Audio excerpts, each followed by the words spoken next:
Hello everyone. In this video we will talk about IELTS listening. Now we will get a general idea, an overall idea of what the IELTS listening is. As you know that in IELTS we have 4 skills. We have listening, reading, writing and speaking.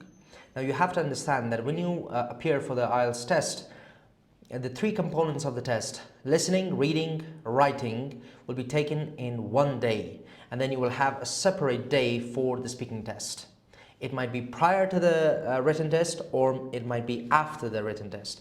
Now in the IELTS online, the speaking test most of the time will be before the written test, but in the written test, which is taken in the British Council or the UKVI test, then the speaking component might be prior to the test or after the test.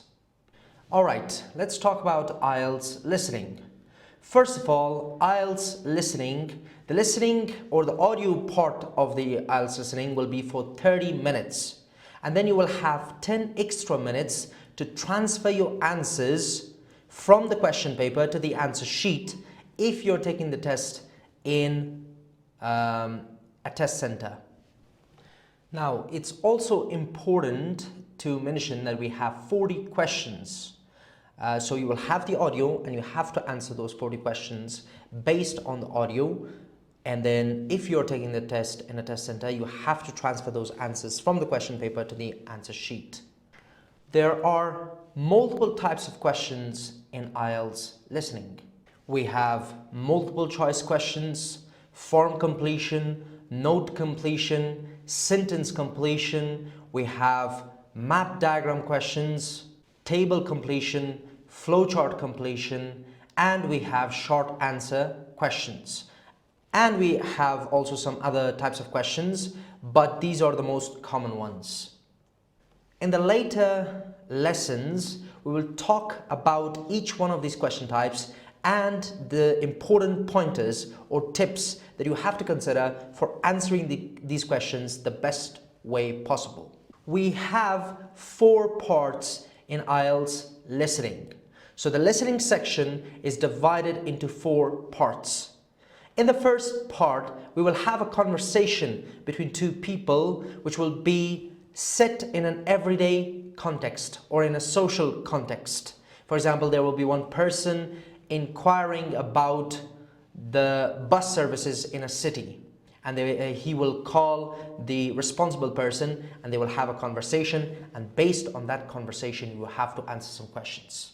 Part 2 will also have a social context, but this one will be a monologue, meaning that one person will be there and he will give you the information that you need. And in this one, most of the time they will talk about a new facility in a city. That is an example of part 2. And based on that, you have to answer some questions. Part 3 and 4 will be academic context. So part 1 and 2 were social context, and part 3 and 4 are in an academic context. In part 3, you will have a conversation between 2 to 4 people, and they will talk about some kind of assignment or project that they have in university. And based on that, you have to answer some questions. Part 4 will also be set in academic context, but this one will be a monologue. There will be one professor giving you a lecture about an academic topic, for example, biology, business, science, history, and so on. Alright, now let's talk about marking and assessment of the IELTS listening. As I said earlier, that in IELTS you have 40 questions, and each question will have 1 point. It is very important for you to remember that you have to follow the instructions. For example, how many words and numbers you can write as your answer for these questions. Also, it is very important for you to remember that spelling and grammar is important. Even if you get the answer right, but if you have a mistake in grammar and spelling, the answer will be considered incorrect. And just like I said, you will have 10 extra minutes at the end to transfer your answers from the question paper to the answer sheet if you're taking the test in a test center. That is all the fundamental information about IELTS listening.